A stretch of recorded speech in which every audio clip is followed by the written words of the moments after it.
होली की कथा। नमस्कार दोस्तों, बहुत समय पहले हिरण्यकश्यप नाम के राक्षस ने ब्रह्मा देव की तपस्या करके अमर होने का वरदान मांगा।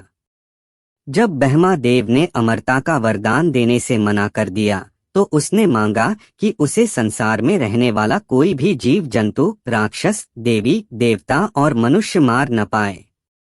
साथ ही न वो दिन में मरे और न ही रात के समय, न तो पृथ्वी पर मरे और न ही आकाश में, न तो घर के अंदर और न ही बाहर, और न ही शस्त्र से मरे और न ही अस्त्र से।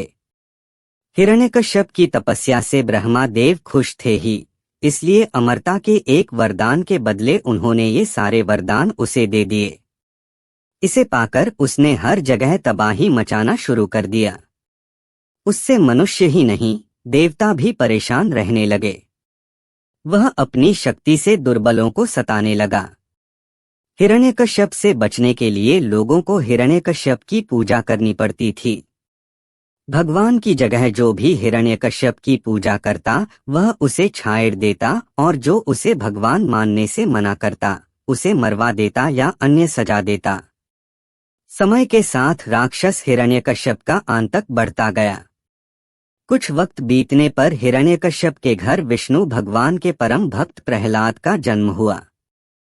हिरण्यकश्यप ने प्रहलाद को कई बार विष्णु भगवान की पूजा करने से मना किया और कहा, मैं ही भगवान हूँ, तुम मेरी आराधना करो। हर बार हिरण्यकश्यप की बात सुनकर प्रहलाद कहते, मेरे सिर्फ एक ही भगवान हैं और वो भगवान विष्णु हैं। प्रहलाद की बातें सुनकर हिरण्यकश्यप ने उन्हें मारने की कई कोशिश की, लेकिन वह सफल नहीं हो पाया। भगवान विष्णु अपनी शक्ति से हर बार हिरण्यकश्यप के सारे प्रयास विफल कर देते थे। एक दिन हिरण्यकश्यप के घर उसकी बहन होलिका आई।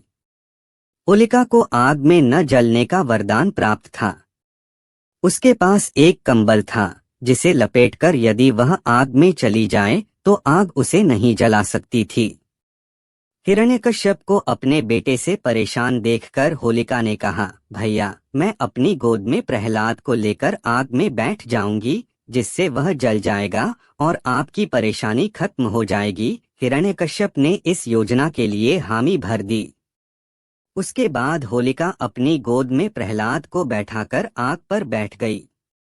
उसी वक्त भगवान की कृपा से होलिका का कंबल प्रहलाद के ऊपर आ गया और होलिका जलकर खाक हो गई। प्रहलाद एक बार फिर प्रभु विष्णु की कृपा से बच गए। आग में जिस दिन होलिका जलकर भस्म हो गई थी, उसी दिन को आज तक लोग होलिका दहन के नाम से जानते हैं। इसे बुराई पर अच्छाई की जीत के रूप में देखते हुए खुशी में होलिका दहन के अगले दिन रंगों से होली खेली जाती है।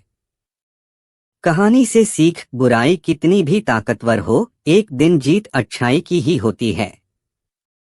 इसी वजह से हमेशा बुराई का मार्ग छोड़कर अच्छाई का मार्ग अपनाना चाहिए।